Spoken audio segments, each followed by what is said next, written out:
While the darkness was concerning him, it was also a benefit to Karl, as he could hear the goblins running into various things around town, where the lights in the houses had been broken or turned off.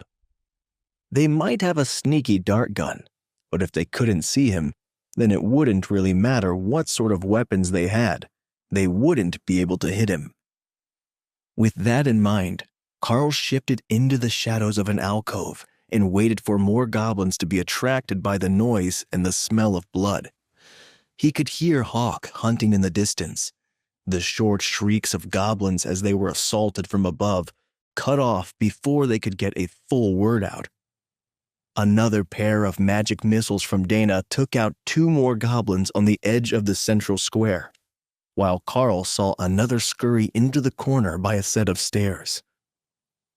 It had seen its comrades fall, but couldn't see the attacker, so it was hiding and waiting for its chance.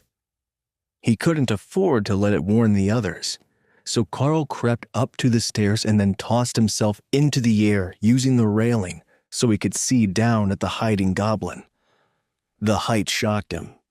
Karl wasn't really used to the additional strength of his body, and he had thrown himself nearly 3 meters in the air. But it gave him a good view of the target, and his rend took it out with ease. Karl stepped out into the street and cut down 2 of the closest goblins from a block away, where they were barely visible through the fog, even to his eyes. Dana hadn't started firing magic missiles yet, so she probably couldn't see them. But the goblins understood which direction they were under attack from and turned to run toward Karl, waving rusty blades and clubs as they scream. Swinging his arm in a wide arc, Karl sent out a 3-meter-wide quartet of attacks which scattered the goblins, with some leaping to the side, some dropping to the ground, and an unfortunate few being torn to shreds. And a shrill screech of Hawk hunting came from overhead as he followed his targets back toward Karl. Then, the goblins were too close for Karl to keep them away with rend, and he decided to switch tactics. He drew his blade and chopped at the closest one, breaking its arm and knocking its crude wooden shield aside before the blade cut deep into its neck. Dana focused on the goblins closest to him, keeping them from surrounding or bypassing Karl and heading for her, while Hawk worked his way in from the back. It was impossible to tell how many were left in the fog as Karl traded blows with 3 more goblins, trying to get an attack in without leaving himself open. They were surprisingly strong for their size, but not strong enough to be called awakened monsters, as they were learning as they failed to stop Karl's counterattack.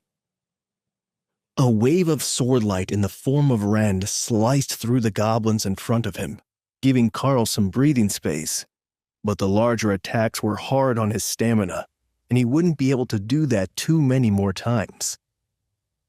Instead, he retreated toward the government building, using smaller rend attacks as he went, and the goblin pack began to falter.